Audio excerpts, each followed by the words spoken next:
अस्सलाम वालेकुम friends, welcome back to Top Smarties drama serial Mahanoor, जिसका ये सीन काफ़ी इमोशनल था। माँ को मालूम पड़ चुका है महविश उसी की बेटी है और जिस हॉस्पिटल में माँ थी उसी में ही तो महविश थी जिसने दूसरी बार अपनी ज़िंदगी ख़त्म करने की कोशिश की थी जैन की वजह से। तो माँ महविश के पास उसके रूम में आती है, बेटी का हाथ पकड़ते हुए उसे वादा करती है कि जैन सिर्फ उसी का है, कोई उससे जैन को नहीं छीनेगा। इसके बाद आसिया बेगम यहाँ से जाने लगी तो दरवाजे पर दानिश ने देखा। दानिश रिश्तों की नज़ाकत को नहीं समझ पा रहा कि आखिर क्या हो रहा है सब। आसिया बेगम ने दानिश के कंधे पर प्यार दिया, रोते हुए यहाँ से चली गई और दानिश की आंखों में काफ़ी सवाल के पहले बाबा इनके घर गए और बगैर कुछ कहे तबीयत खराब हो गई और वापस आ गए और ये भी हॉस्पिटलाइज्ड हैं और ऐसे में महविश के कमरे में क्या कर रही हैं। दानिश सब कुछ समझना चाहता है, जानना चाहता है, लेकिन नहीं समझ पा रहा। दूसरी तरफ आसिया बेगम जो घर आई तो महानूर से सवाल करती है, महानूर एक सवाल करूँगी, उसका सच सच जवाब देना। और ऐसे में महानूर माँ को हाली नज़रों से देखती है। ऐसा क्या सवाल है, आप मुझे परेशान कर रही हैं। तो माँ जल्दी से बेटी का हाथ पकड़ते हुए अपने सर पर रखती है। क्या तुम भी जैन को चाहती हो, मोहब्बत करती हो उससे? हम माँ की झूठी कसम तो नहीं खा सकती थी, इसलिए आंखों में आंसू लिए मस्बत में सर हिला दिया, जिस पर माँ तड़प सी गई। और अगर मैं कहूँ अपनी मोहब्बत से दस्तबरदार हो जाओ अपनी माँ की खातिर, तो क्या ये कर पाओगी? अब तो महानूर के लिए और भी मुश्किल सिचुएशन हो गई, क्योंकि उसे लगा था महविश की शादी के बाद शायद अब जैन उसका हो सकता है, लेकिन माँ ने इतनी बड़ी बात कर दी।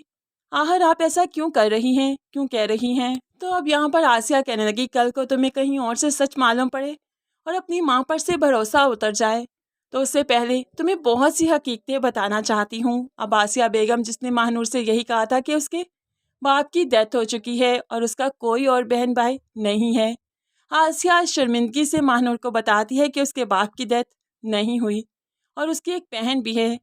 दिलावर साहिब और महविश के बारे में बताती है, अपने मासी के बारे में बताती है कि कैसे दिलावर साहिब उसे छोड़कर चले गए और फिर महविश को भी उनसे छीन लिया गया। अब महविश जैन को चाहती है, 2 बार वो अपनी ज़िंदगी को खतरे में डाल चुकी है। बेटा मैं नहीं चाहती, सारी उम्र वो ममता के लिए तरसी और अब वो मोहब्बत के लिए तरसे। प्लीज़ मेरी ये बात मान जाओ, अपनी मोहब्बत से दस्तबरदार हो जाओ। माँ ने बहुत मुश्किल से सच बताया महानूर को, जो कि महानूर के लिए बहुत बड़ा शौक था, क्योंकि आज तक वो यही समझती रही कि उसके बाप की डेथ हो गई। उसने कई बार अपनी माँ से कहा भी कि बाप की तस्वीर दिखाओ, लेकिन माँ ये कहते हुए टाल देती थी कि पता नहीं कहाँ पर रखी है। अब तो काफ़ी अरसा हो गया, तस्वीरें भी नहीं मिलती। खैर महानूर काफ़ी टूट कर बिखर चुकी है, क्योंकि हालात ने वहाँ पर ला खड़ा किया कि जहाँ पर आगे की मंजिल भी मालूम नहीं और पीछे का रास्ता भी याद नहीं। खैर महानूर जैसे तैसे खुद को समझा ही लेगी और माँ की बात मानेगी। दूसरी तरफ महविश से मिलने जो उसकी दोस्त आई तो दोस्त कहने लगी, ये क्या है, तुमने इतनी खामोशी क्यों अख्तियार कर ली? अप्स एंड डाउन्स तो ज़िंदगी में आते रहते हैं, तुम इनको फेस करना सीखो। तो महविश कहने लगी, इस खामोशी के पीछे एक तूफान छुपा है, अगर मैं बोली ना तो तूफान आ जाएगा, इसलिए मेरा खामोश रहना ही बेहतर है। प्लीज़ तुम यहाँ से चली जाओ, कुछ दिन के लिए मुझे अकेला छोड़ दो, उसके बाद शायद ज़िंदगी कुछ नॉर्मल हो जाए। अब दोस्त को ऐसे कहा तो दोस्त यहाँ से चली गई, लेकिन महविश के लिए वो फिक्रमंद थी। जब दोस्त गई तो महविश भी दरवाज़ा बंद करके ज़ारों कतार रोने लगी कि किस्मत ने क्या खेल खेला।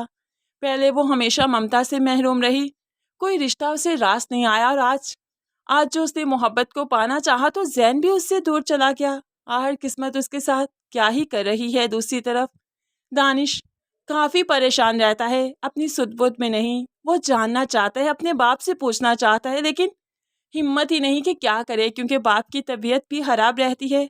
अगर बाप से कोई सवाल करेगा तो होप्सो तबीयत बिगड़ जाए, और दानिश ऐसा नहीं चाहता। दूसरी तरफ मारिया अब फराज के साथ यहाँ पर ढूंढते ढूंढते पहुँच ही गई जैन के पास और जैन को बताने लगी कि ये बहुत गलत कर रहे हो, अगर कोई एक मंजिल चुननी है तो उसकी तरफ कदम बढ़ाओ ना। दोनों लड़कियों को मझधार में क्यों खड़ा कर रखा है, दोनों की इज्जत को ऐसे क्यों पामाल कर रहे हो।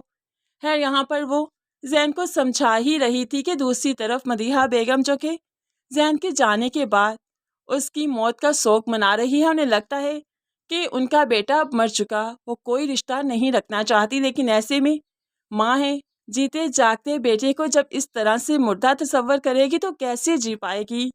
तबीयत बिगड़ जाती है और जब तबीयत बिगड़ी तो अलीज़ा जल्दी से मारिया को कॉल करती है और मारिया जो कि जैन के पास ही बैठी थी, अब यहाँ पर फ़ोन सुना तो जैन को भी मालूम पड़ गया। वो भी भागते हुए हॉस्पिटल की तरफ जाता है, लेकिन यहाँ पर अब माँ जिंदा नहीं बचेगी। ये दुख मदीहा बेगम अब बर्दाश्त नहीं कर पाएगी और जैन अपनी माँ की मौत का कसूरवार खुद को समझता है। ड्रामा काफ़ी इमोशनल हो चुका है, काफ़ी स्ट्रॉन्ग स्टोरी चल रही है इसकी। तो फ्रेंड्स, अगर आपको आज का ये रिव्यू पसंद आया तो वीडियो को लाइक शेयर ज़रूर कर दीजिएगा। मज़ीद वीडियोस के लिए चैनल को सब्सक्राइब करके साथ ही बेल नोटिफिकेशन ज़रूर प्रेस कर दीजिए ताकि आने वाली हर वीडियो बहुत आसानी से देख सकें। दुआओं में याद रखिएगा, अपना बहुत सारा ख्याल रखिएगा। नई वीडियो तक के लिए अल्लाह हाफिज़।